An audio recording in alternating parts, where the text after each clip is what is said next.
بسم الله الرحمن الرحيم.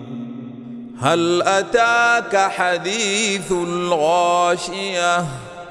وجوه يومئذ خاشعة عاملة ناصبة تصلى نارا حامية تسقى من عين آنية ليس لهم طعام إلا من ضريع لا يسمن ولا يغني من جوع.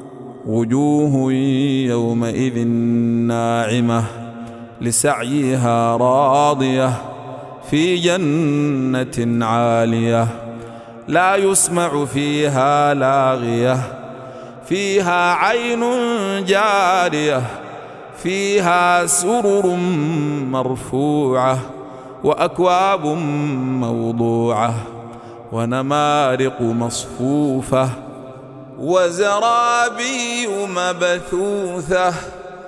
أفلا ينظرون إلى الإبل كيف خلقت وإلى السماء كيف رفعت وإلى الجبال كيف نصبت وإلى الأرض كيف سطحت.